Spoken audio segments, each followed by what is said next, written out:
happen eventually. 하나님께서 오늘 우리에게 주신 말씀은 데살로니가 전서 4장 9절부터 12절까지 말씀입니다. 말씀을 봉독하겠습니다. 형제 사랑에 관하여는 너희에게 쓸 것이 없음은 너희들 자신이 하나님의 가르치심을 받아 서로 사랑함이라. 너희가 온 마게도냐 모든 형제에 대하여 과연 이것을 행하도다. 형제들아 권하노니 더욱 그렇게 행하고 또 너희에게 명한 것 같이 조용히 자기 일을 하고 너희 손으로 일하기를 힘쓰라. 이는 외인에 대하여 단정히 행하고 또한 아무 궁핍이 없게 하려 함이라. 아멘. 자리에 앉으시 기 바랍니다. 지난주 저희는 성을 대하는 자세라는 제목으로 함께 말씀을 나누었습니다. 오늘은 이어서 형제 사랑과 경제 생활이라는 제목으로 여러분들과 함께 말씀을 나누도록 하겠습니다.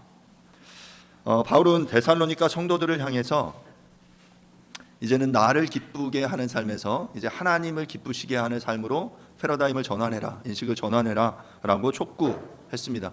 그렇게 하면서 이제 구체적으로 삶에서의 실천적인 여러 가지 주제를 다루기 시작하는데요. 바로 그 주제가 세 가지라고 말씀을 드렸죠. 지난주 저희가 그 첫 번째 주제였던 성을 대하는 자세에 대해서 함께 나누어 보았습니다.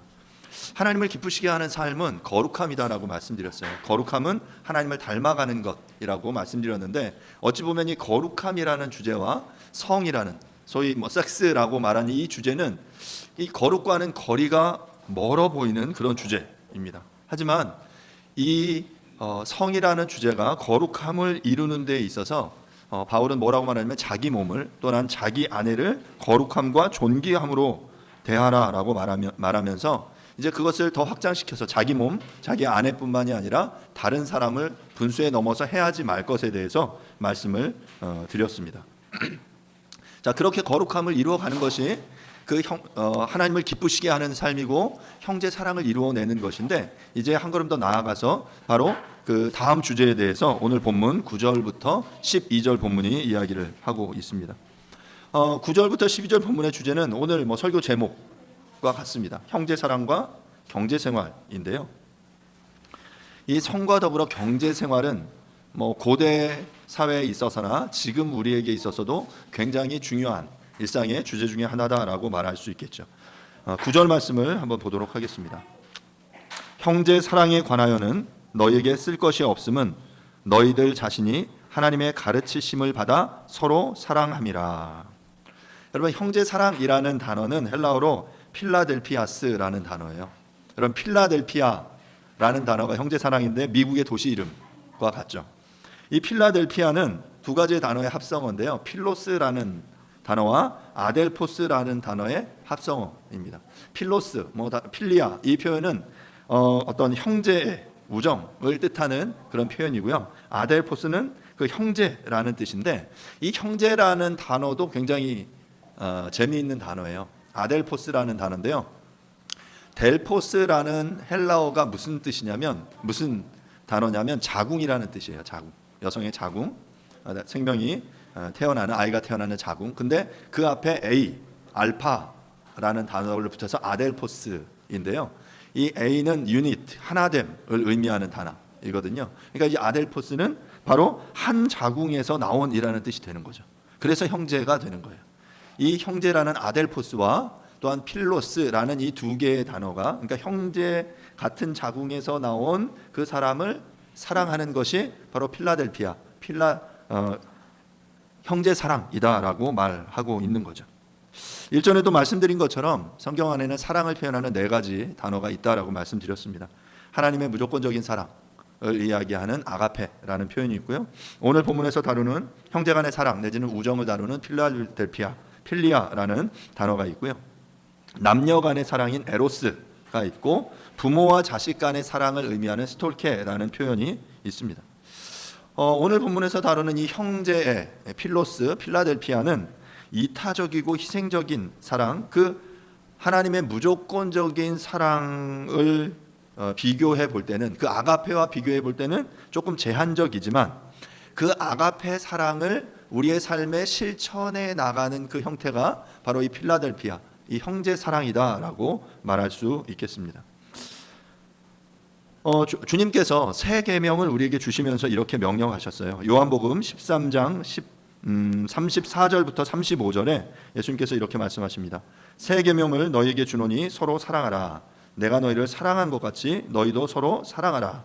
너희가 서로 사랑하면 이로써 모든 사람이 너희가 내 제자인 줄 알리라.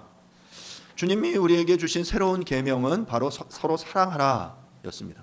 이 본문에 계속 등장하는 사랑이라는 표현은 다 아가페라는 표현이에요. 내가 너희를 아가페한 것처럼 너희도 서로 아가페해라. 그렇게 아가페하면 세상의 사람들이 너희가 내 제자인 줄을 알게 될 거다라고 말하는 거죠. 이것처럼 아가페의 사랑을 우리가 바라보면서 그 사랑을 삶 속에서 계속해서 실천하게 될 때, 아가페의 사랑을 닮으려고 노력할 때 성도들은 세상 가운데서 하나님의 제자로, 하나님의 사람으로 인정받게 될 것이다 라고 말하는 거죠. 그런데 저는 이 아가페의 사랑을 우리의 삶 속에서 계속 실천하는 이것으로 드러나는 형태가 바로 오늘 본문에서 이야기하는 필라델피아 형제 사랑이다라고 이야기하고 싶어요. 아가페를 우리의 삶 속에서 끊임없이 실천해 나아갈 때 바로 우리는 어찌 보면 같은 자궁에서 나온 사람이 아니지만 그리스도 안에서 한 가족, 한 형제로 그 사랑을 이루어내는 것이죠.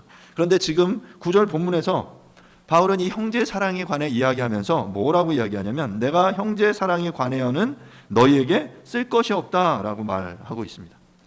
이 말은 뭡니까? 내가 너한테 더 이상 얘기할 게 없어, 쓸 게 없어 라고 말하는 것은 이미 너희들이 그것을 너무 잘 알고 잘 하고 있다라고 인정하는 표현이죠.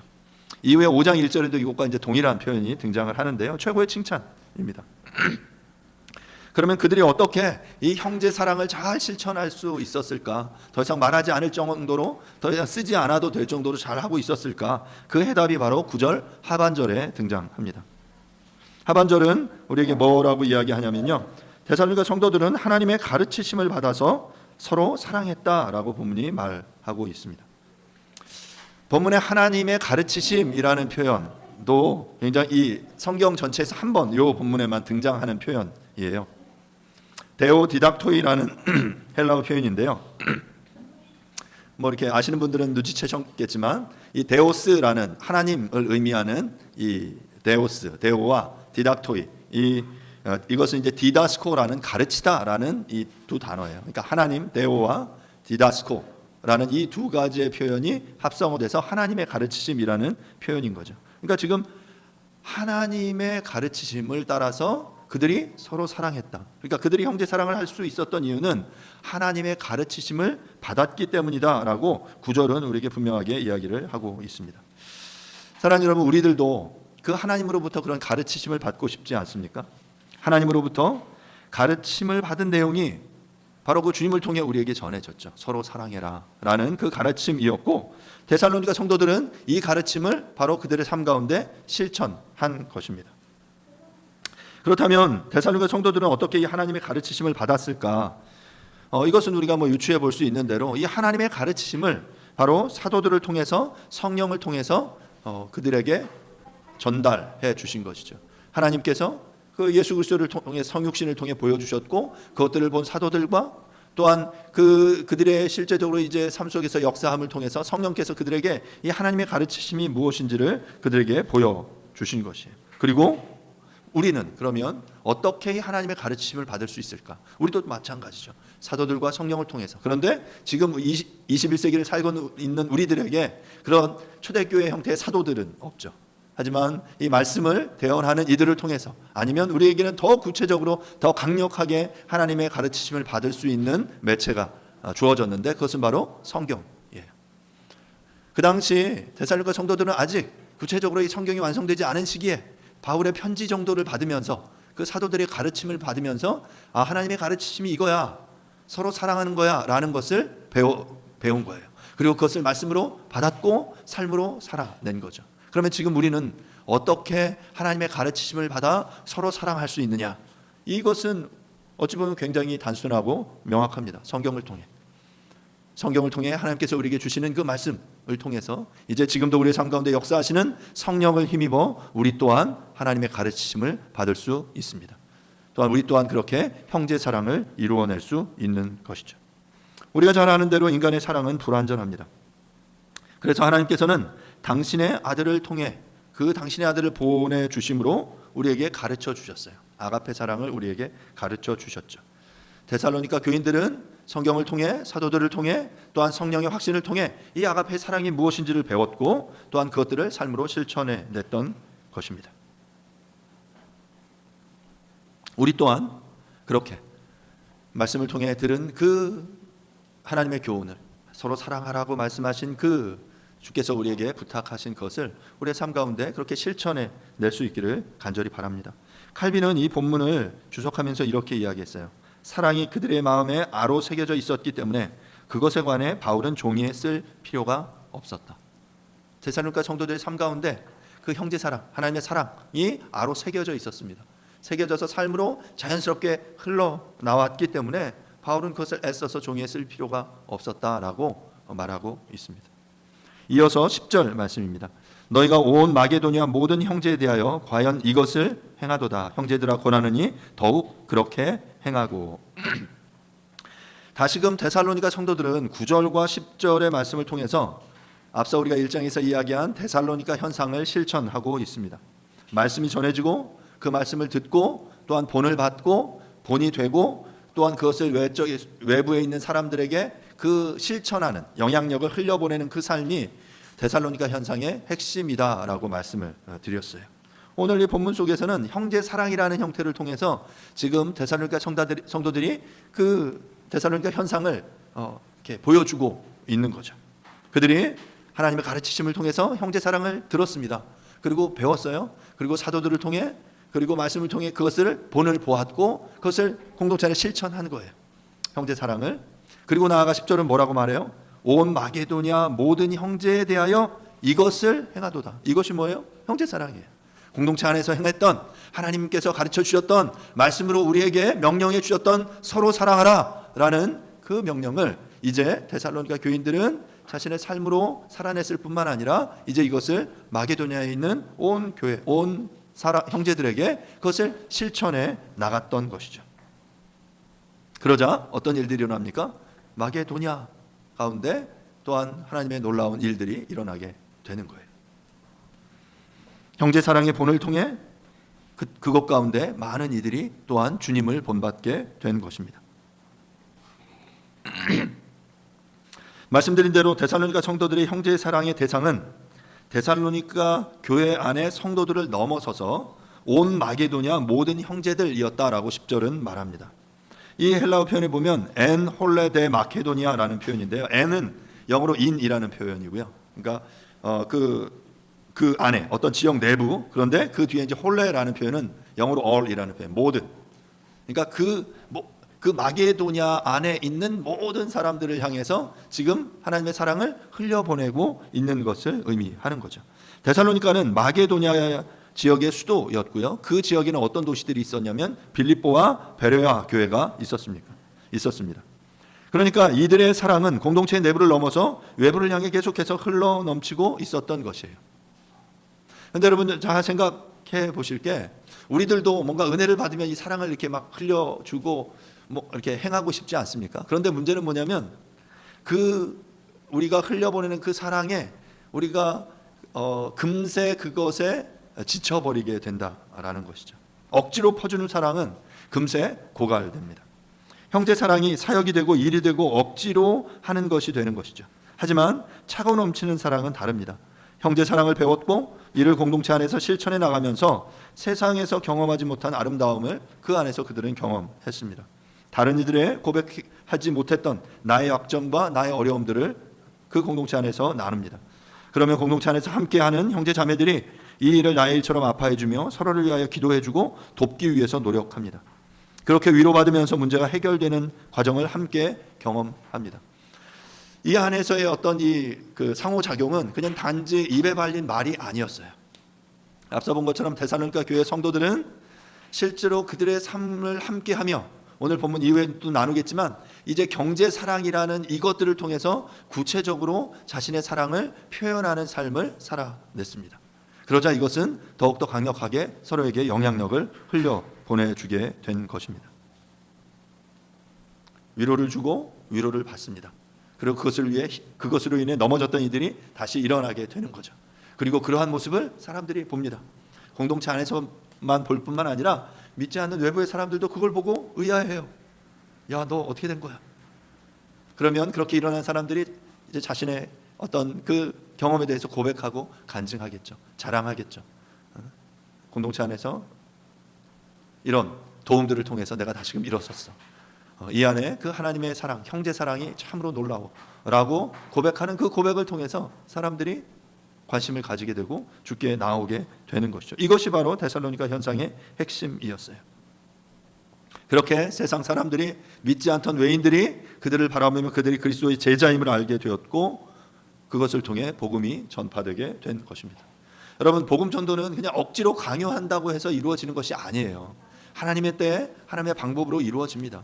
하나님의 때라면 우리가 그냥 외치는 한마디로도 사람들이 회심하여 돌아올 수 있지만, 하지만 이 시대, 포스트 모던한 이 시대 가운데 강요하는 형태로 복음을 전하는 것은 도리어 기독교에 대한 반감만 높일 뿐이에요. 제가 전주도에서 수업을 하면서 그 학생들에 대해서 지난주 그 교회에 대해서 그 나눔과 섬김에 대한 주제로 강의를 했어요. 그러면서 학생들에게 물었습니다.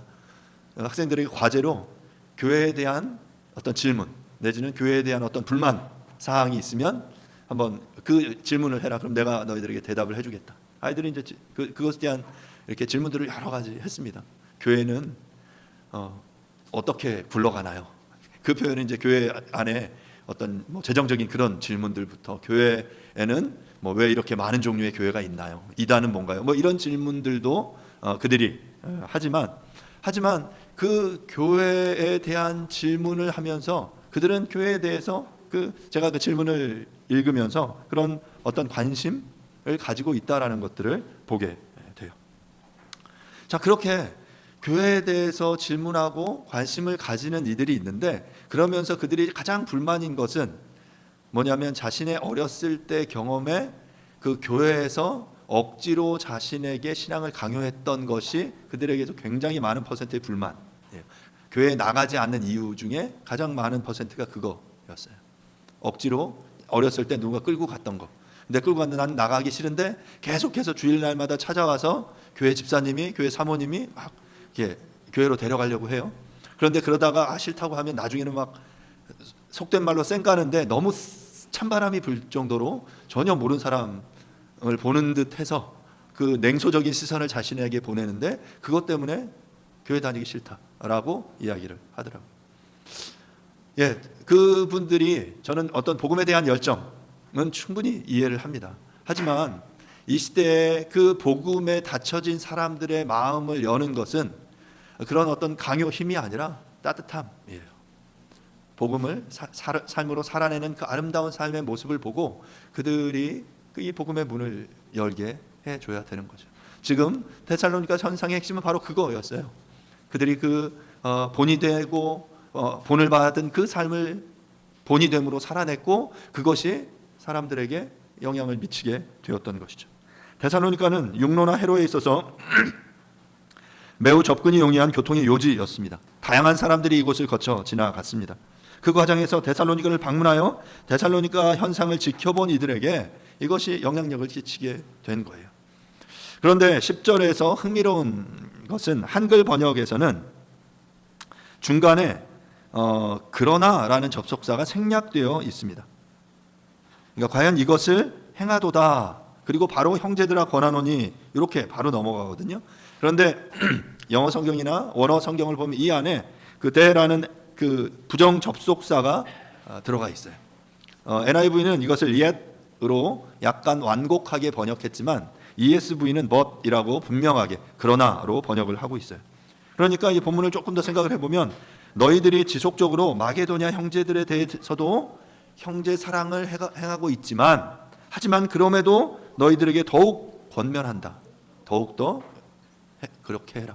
내가 그것들을 알지만, 너희들이 그렇게 행하고 있는 거 알지만, 그러나 더 내가 너에게 권하노니 더 열심히 해라. 이 속담 주마가편이라고 하죠. 달리는 말에 채찍질하는 거예요. 내가 쓰지 않아도 될 정도로 너희들이 잘하고 있는 거 잘 알고 있어.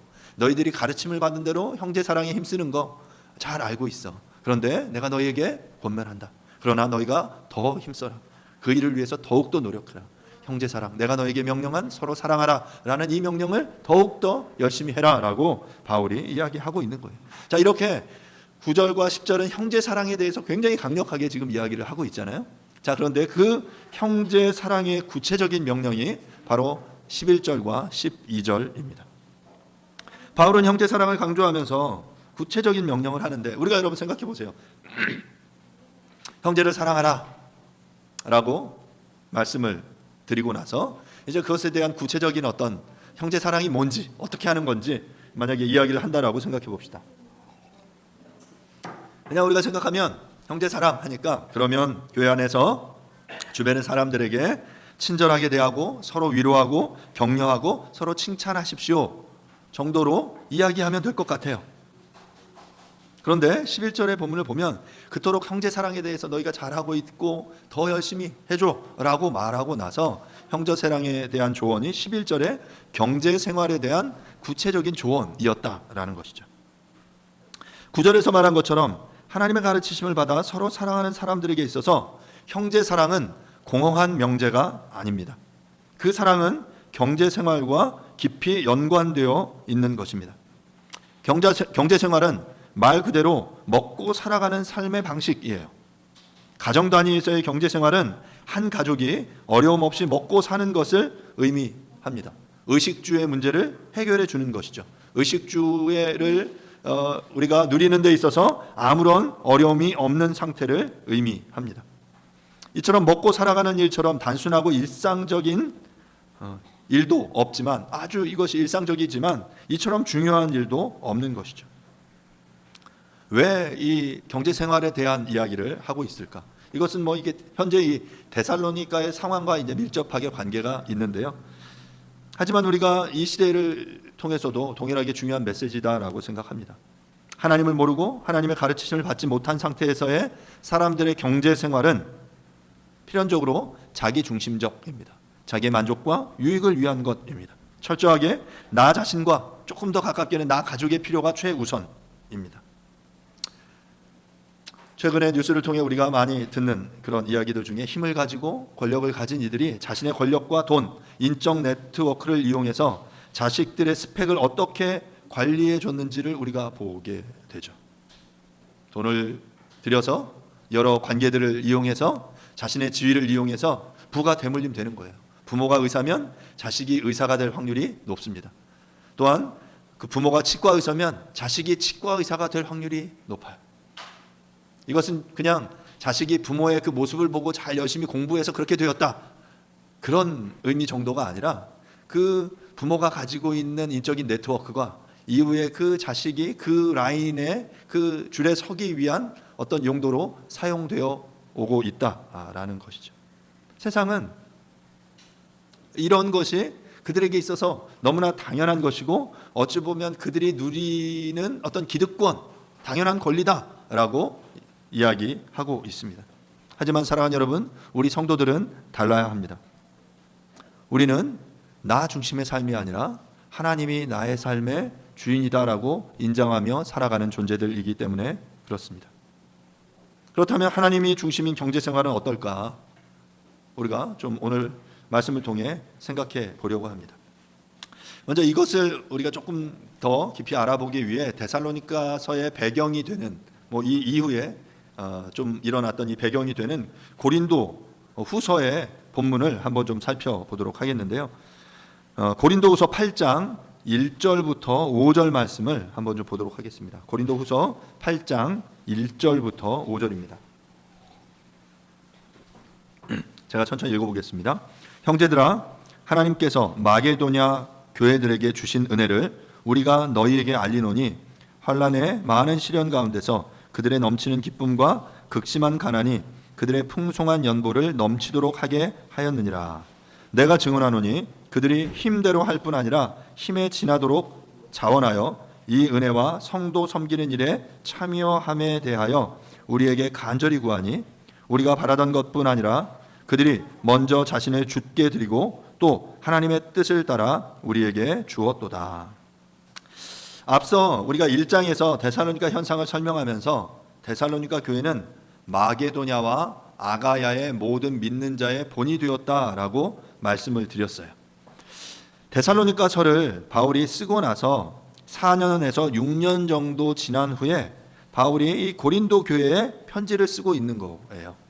그러니까 생각해보면 데살로니가 현상이 일어나고 몇 년 지나서 이제 고린도 전후서를 바울이 고린도 교회에 쓰고 있는 거거든요.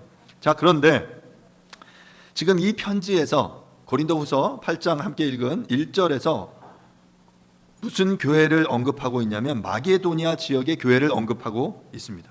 그러니까 이 교회들은 우리가 유추해 보자면 데살로니가 전서 1장에서 말하는 데살로니가 현상을 통해 세워진 교회들인 거예요. 데살로니가 교회가 그 지역의 마게도니아 지역의 교회들을 향해 믿는 자의 본을 보였고, 마게도니아 지역, 그리고 그곳에 마게도니아 교회가 세워진 것입니다. 그렇게 마게도니아 교회도 마찬가지로 마게도니아 현상을 지금 나타내 보여주고 있는 거예요. 데살로니가 교회를 통해 보고 들은 대로 그들이 마게도니아에서 교회를 세우고 형제 사랑을 실천했는데요. 그 마게도니아 교회들이 오늘 본문 고린도후서 8장 1절부터 5절의 본문 속에 보면 많은 시련 가운데서 풍성한 연보를 넘치게 하였다라고 본문이 말해요.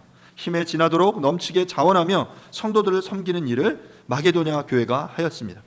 당시에 예루살렘 교회가 기근으로 어려움을 겪고 있었고 바울은 성도들에게 헌금을 요청했어요.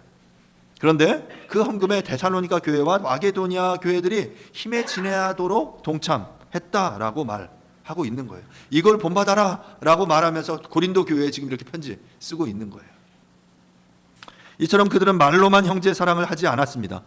힘에 지나도록 풍성한 연보를 드렸습니다. 가족들이, 친구들이, 그들이 말하는 형제 사랑, 구체적으로 자신의 물질을 교회 안에 구제가, 도움이 필요한 사람들에게 이렇게 연보, 후원하는, 도와주는 그것을 보면서 사람들이 영향을 받게 된 거예요. 자, 그런데 이것이 어느 정도였냐면 그들이 자신의 것을 그 형제 자매들과 이렇게 나눔을 통해서 사람들이 그걸 보고 야, 자기도 힘들면서 너무하는 거 아니야? 할 정도로 그들이 힘을 다하여 구제했습니다. 하지만 공동체의 일원을 돕는 구의 구성원들이 이러한 형제 사랑의 행동은 수많은 사람들을 주님께로 돌아오게 하는 근거가 되었죠.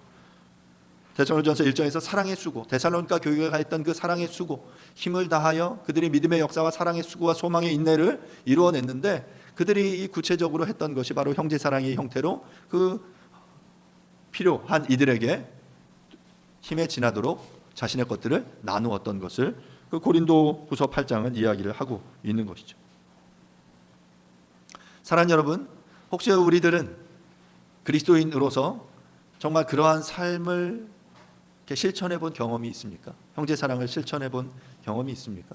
그냥 말로만 형제를 자매를 향해 사랑합니다, 축복합니다 라는 것으로 그치는 것이 아니라 힘에 지나도록 나의 것을 나누고, 그래서 어찌 보면 그렇게 힘에 지나 내가 누군가를 돕는 것 때문에 때로 내가 힘들어지고 주변에 공격을 받는 그런 상황들을 경험해 보신 적이 있습니까?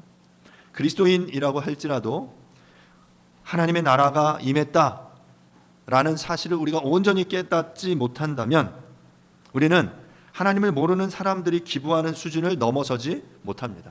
아니, 어쩌면 하나님을 알지 못하는 사람들도 굉장히 열심히 힘을 다해 기부하는 사람들도 있어요. 11조 드리는 것을 아까워합니다.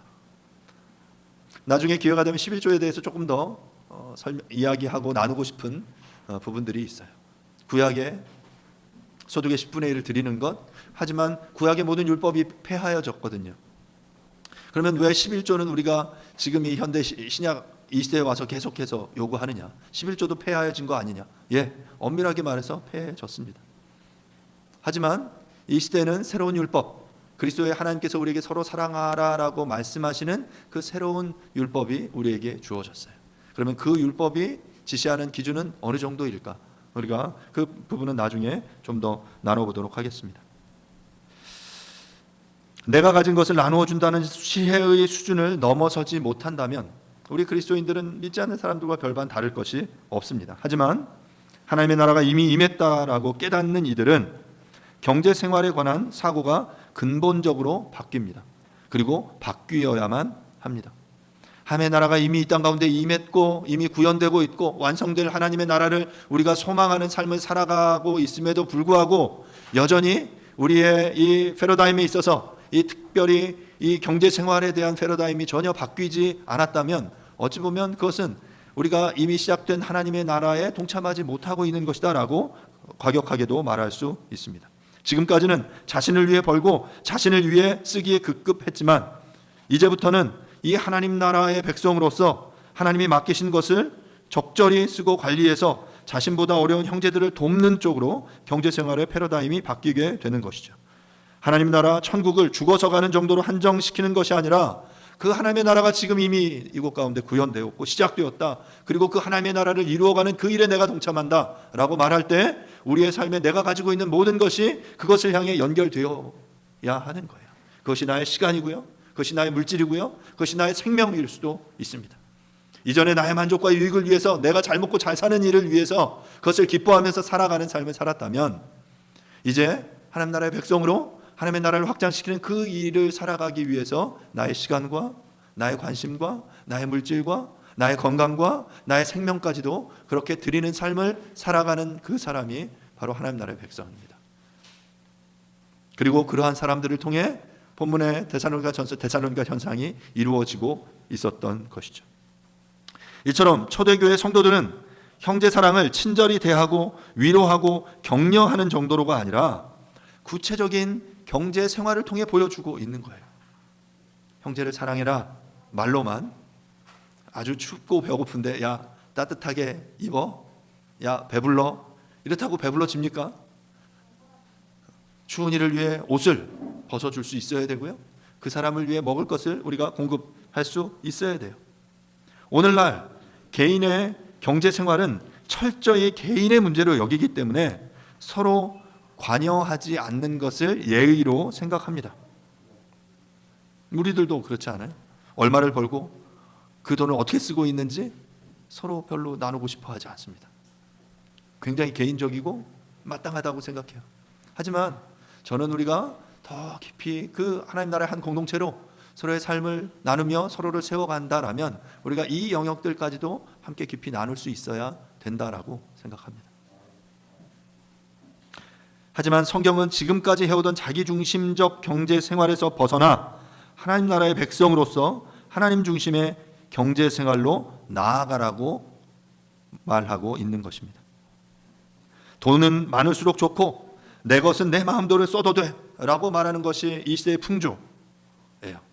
이것이 팽배한 이 문화 속에서 성경은 내 돈은 내 것이 아니라 하나님께서 나에게 맡기신 것으로 내가 그것들을 잘 관리해야 돼 라고 말하고 있는 거죠. 내가 나의 삶의 주인 되었던 그 삶에서 내가 주인이 아니라 너는 청직이야, 하나님께서 맡겨주신 것을 관리하는 그 사람이야 라고 말하고 있다라는 것입니다. 11절의 내용은 앞선 10절의 권하노니라는 그 표현과 연결되는 문장인데요, 11절에서 바울은 세 가지를 강조하고 있습니다. 11절 제가 읽어볼게요. 또 너에게 명한 것 같이 조용히 자기 일을 하고 너희 손으로 일하기를 힘쓰라.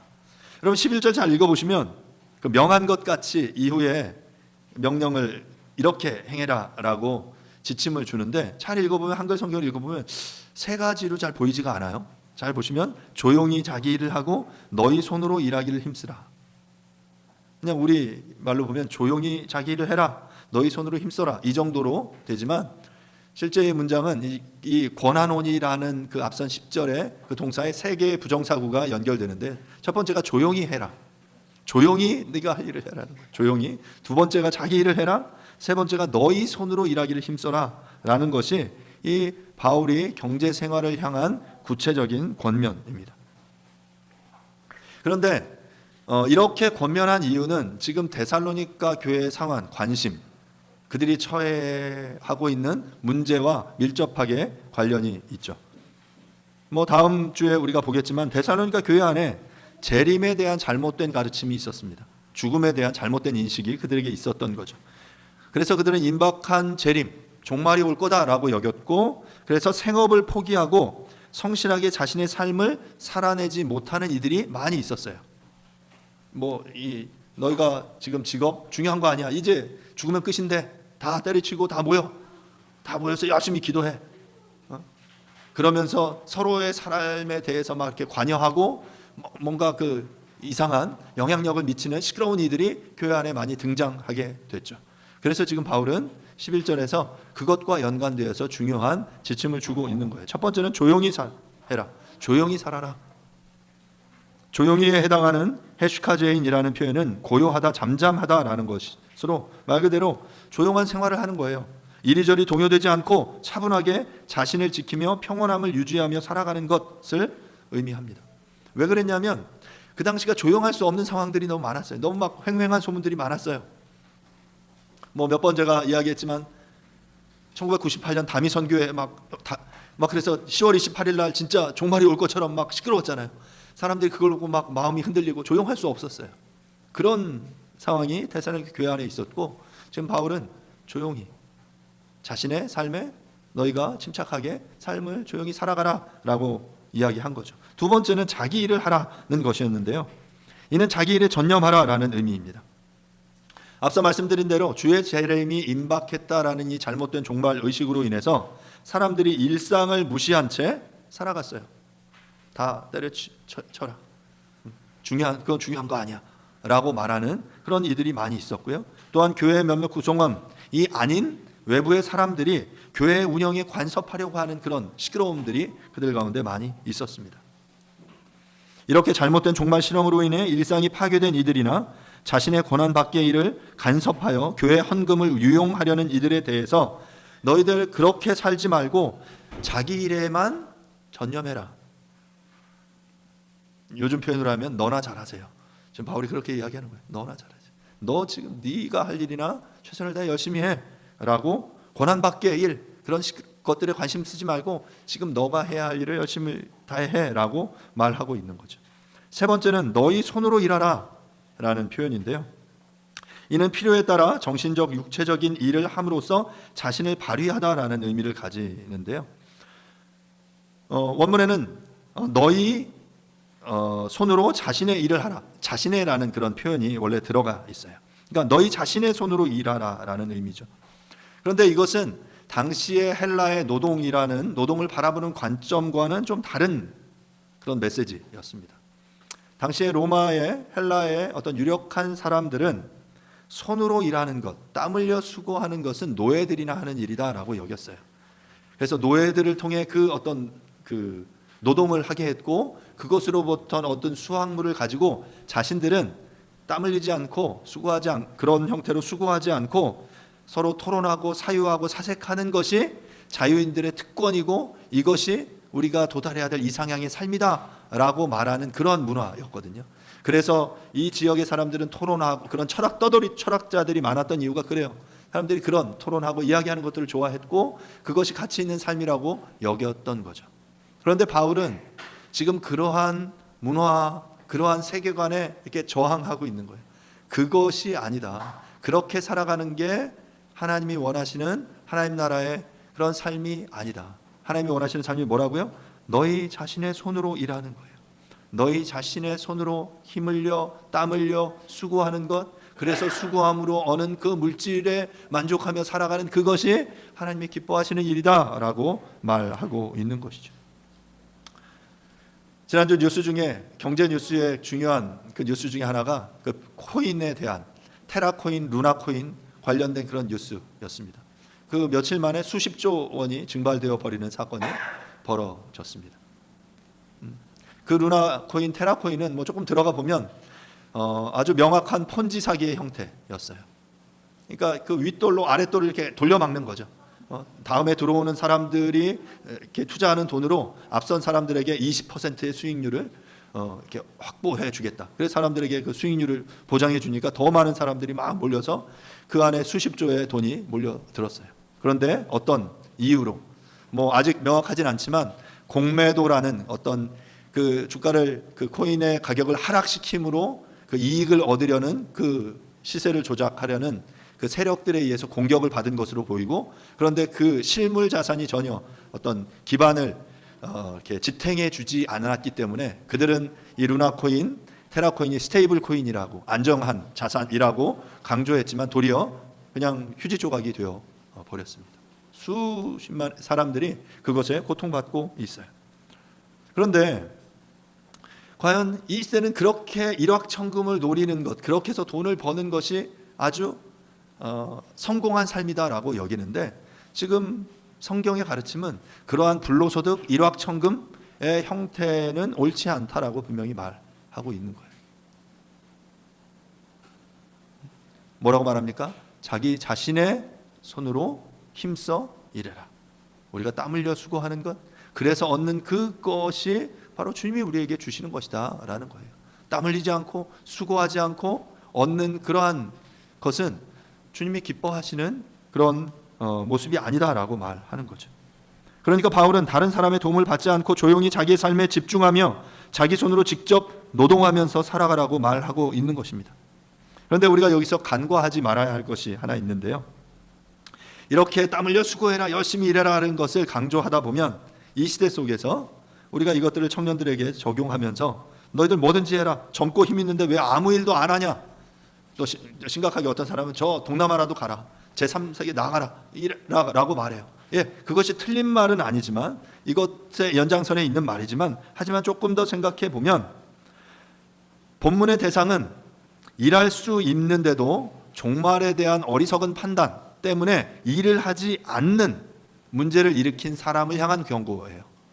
그런데 지금 이 시대의 청년들의 문제는 일을 하고 싶어도 일할 자리가 주어지지 않는 그 실업의 문제이거든요. 약간의 이런 차이가 있죠.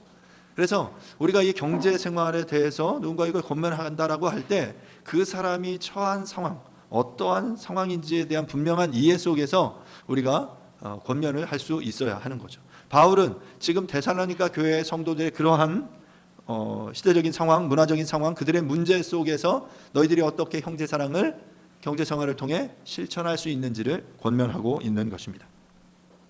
사랑하는 여러분, 나는 경제생활을 제대로 하고 있습니까? 조용히 자기 일을 제 손으로 하고 있습니까? 땀 흘려 수고하고 있습니까?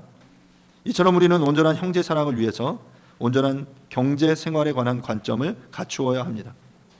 신앙이 좋다라는 사람들이 도리어 경제생활에 대한 이야기를 하면 그런 이야기는 영적이지 않다라고 탐탁치 않게 여기는 경우들이 많이 있습니다. 하지만 이런 이원론적인 태도는 전혀 신앙적인 태도가 아닙니다. 바울은 우리의 신앙생활과 경제생활을 분리하지 않았습니다. 도리어 더 강력하게 그것들을 먼저 제시하고 있는 거죠. 자신의 경제생활을 성실하게 수행하면서 조용한 삶, 남의 문제보다 자신의 일에 전념하는 삶, 자기 손으로 직접 노동하는 삶을 살라고 바울은 강조하고 있는 것입니다. 이제 바울은 마지막 12절을 통해 이웃의 본이 되는 경제생활을 하라라고 조언하고 있습니다. 12절인데요. 이는 외인에 대하여 단정히 행하고 또한 아무 궁핍함이 없게 하려 함이라. 바울이 형제의 사랑을 구체적으로 실천하는 데 있어서 경제생활을 제대로 할 것을 강조한 이유는 그 이유가 12절에 등장하고 있는 거예요. 외인에 대하여는, 이방인에 대하여는, 공동체 밖에 있는 사람에 대하여는 본이 되기 위한 것이고 또한 아무도 궁핍함이 없게 하기 위해서다라고 말하는 거죠. 말하자면 12절은 앞선 11절의 권면의 목적에 해당됩니다. 외인에 대하여는 첫 번째로 단정히 행하기 위함이다라고 말했죠. 외인은 밖에 있는 사람들을 이야기해요. 비그리스도인들을 지칭합니다. 이들에게 대해서 적절하게 품위 있게 모양새 있게 행해라. 다른 말로 이야기하면 그들에게 책잡힐 행동을 하지 말아라. 너희들이 경제생활을 통해서 믿지 않는 이들에게 하나님의 이름이 망령되이 일컬어질 그런 행동들을 하지 말아라 라는 거예요. 11절에 조용히 자기 일에 전념하고 땀 흘려 자기의 힘으로 힘써 일하는 이것이 바로 외인들에게 단정히 행하는 그런 삶의 모습이다 라고 말하고 있는 거죠. 그리고 그리스도인들이 제대로 살아내지 못하면 그런 단정히 행하지 않는 것에 대해서 왜 그 외인들은 비난을 퍼붓게 되는 것이죠. 그러니까 그렇게 되지 않도록 빌미를 주지 않도록 행해라 라는 것이죠. 여러분, 과유불급이라는 말이 있습니다. 단정히 적절하게 행하는 것이 중요합니다. 너무 과도하게 자신만을 위해서 자기중심적인 어떤 그 노동, 그 소비를 하는 것도 문제이지만 반대로 자기 가족은 굶기면서까지 누군가를 구제한다, 교회에 바친다, 이것도 적절하지 않은 거예요. 이것의 균형을 잡는 것이 바로 외인들 앞에서 단정히 행하는 것이다라는 것이죠. 내가 절에서 교회 안 다녀 라는 말을 듣지 않도록 단정히 행하는 저와 여러분들이 될 수 있기를 바랍니다. 두 번째 목적은 아무도 궁핍함이 없게 하기 위해서다라고 말합니다. 노동에 힘쓰지 않으면 궁핍하며 핍절하게 되죠. 바울은 외인들에게 존경을 받을 만큼 독립적인 경제 생활을 해라 라고 말하고 있는 거예요. 그리고 그것을 통해서 주변의 사람들이 아무도 궁핍하지 않도록 너희들이 흘려보내는 그 삶을 살아라 라고 말하고 있는 것이죠. 말씀을 마무리하겠습니다. 바울은 하나님의 가르치심을 받은 대로 형제 사랑을 명합니다. 그들은 이미 잘하고 있었지만 바울은 더욱더 열심히 그 형제 사랑을 실천해라 라고 권면하죠. 그리고 그 형제 사랑의 가장 구체적인 실천적인 가르침이 바로 경제 생활이었어요. 조용히 자기 일에 전념하고 자기 손으로 일하기를 힘쓰라 라고 말하고 있는 것이죠. 이를 통해 하나님을 기쁘시게 하는 삶을 살아라 라고 말하는 것입니다. 사랑하는 여러분, 우리에게 맡겨진 삶의 현장에서, 일터의 현장, 가사노동의 현장에서 힘을 다해 일함으로 형제 사랑을 이루어내는 저와 여러분들이 될 수 있기를 간절히 바랍니다. 결국 나의 삶의 자리에서 최선을 다해서 일하는 모습을 통해서 아무도 궁핍하지 않고 하나님의 이름이 영광 받으실 것들을 기대합니다. 다 함께 기도하도록 하겠습니다. 시간 함께 말씀을 생각하시면서 하나님, 형제 사랑을 이루어낼 수 있게 도와주십시오. 그러기 위해서 조용히 자기 일을 하고 힘써 우리의 손으로 일하기에 힘쓰는 우리 모두가 될 수 있게 해주십시오라고 이 시간 함께 조용한 소리로 기도하도록 하겠습니다. 기도하겠습니다. 하나님 아버지, 은혜를 감사합니다. 시간은 우리가 주의 말씀을 함께 나누고 있습니다. 또 너에게 명한 것 같이 조용히 자기 일을 하고 너희 손으로 일하기를 힘쓰라. 이는 외인에 대하여 단정히 행하고 또한 아무 궁핍함이 없게 하려 함이라. 주님, 우리를 형제 사랑으로 불러주셔서 감사합니다. 형제를 사랑하는 것이 그냥 말에 그치는 것이 아니라 우리의 삶으로 실천해내고 더욱더 이를 힘쓸 수 있기를 간절히 소원합니다. 그래서 우리의 삶의 자리에서 우리가 우리의 시선을 다른 곳에 빼앗기지 않고 조용히 나에게 맡겨진 일을 최선을 다해 땀 흘려 힘쓸 수 있도록 주님 은혜를 베풀어 주시옵소서. 그것을 통해서 하나님의 이름이 영광을 받고 또한 주변에 여러 많은 이들이 궁핍함이 없게 되어지고 풍성함을 경험하며 살아갈 수 있도록 하나님 우리의 삶을 그렇게 축복하여 주시옵소서. 감사드립니다. 예수님의 이름으로 기도합니다. 아멘. Happen eventually.